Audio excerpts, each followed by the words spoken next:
మచ్చలున్న చంద్రుడైనా పచ్చి విసపు నాగులైనా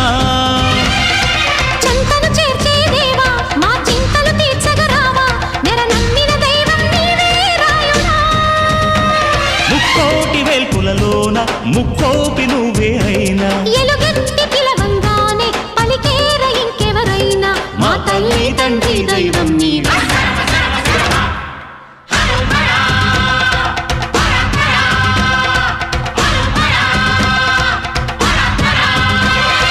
ఢమ ఢమ ఢమ ఢమ గుండ ఢమరుకంలో